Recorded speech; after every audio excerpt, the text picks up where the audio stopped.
Hey guys, Matt from Eastwood. We're here in my home garage talking about another one of my favorite Eastwood products. So today what we're talking about is the Eastwood Contour Sander Polisher.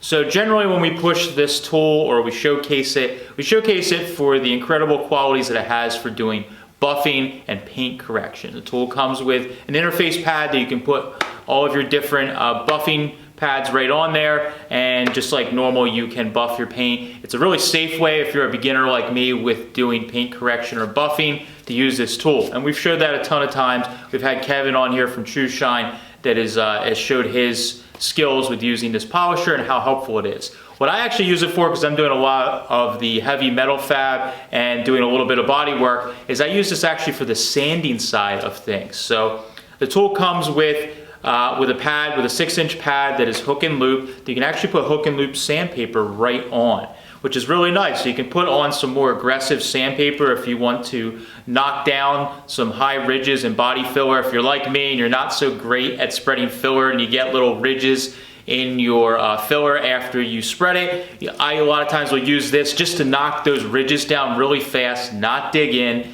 and then you can go with your block and you can start blocking out the panel when you're doing your rough body work. The other thing that's really nice is you can put some aggressive sandpaper on here as well, and you can use it on metal. Like I use it a lot of times when I'm sanding frames or things like that, where I want to clean off any rust or old paint, but I don't want to actually take away a lot of metal. So I use this tool because it's really powerful, it spins really fast, it doesn't bog because it is electric. So I'm able to use it on a frame or heavier metal work where I want to clean an area, get that D8 finish. I can use this really quickly and it works well. The other thing it works really well for is if you're stripping old paint. So I'm working on this Model T project that I've been working on for quite a while now, and we're in the stage of doing body work. So I started stripping my old chopped 32 Ford grill shell that has been painted probably like 4 or 5 times, and it has all types of paint, body filler, different things like that on it.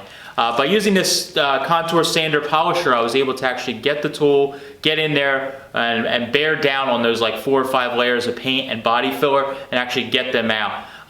This is a tool that works really well for getting in tight areas where I would use the SCT to use larger body panel areas like we've shown you. This tool is really nice because it is a DA action, so you can kind of put it in some corners and let it vibrate and actually take the paint out. So it worked really well for me for stripping down the old grill shell. It did about 80 or 90% of the work really quickly, and then all I had to go in with by hand is sand a little bit by hand to get into real tight grooves and crevices in the grill. So this has been a great new tool for my arsenal. And the other thing that's really handy is while I have people helping me do body work, so we're trying to get the car done a little quicker, I have somebody using the DA and I only have one air line for my QST compressor. So I can use this at the same time. You can be running multiple tools, or if you have a really small air compressor, this is really nice because this thing will not bog, whereas a smaller air compressor may not be able to keep up with your big body DA. This thing can, because it's not going to run out of power as long as you got plugged into the wall. So that's really great. So that's why it's been one of my new favorite tools, and I hope you guys can see why you would need it too. To check out the Eastwood Contour Sander Polisher, you could click the link down below, or you click eastwood.com to get all the tools you need to do the job right. Thanks guys.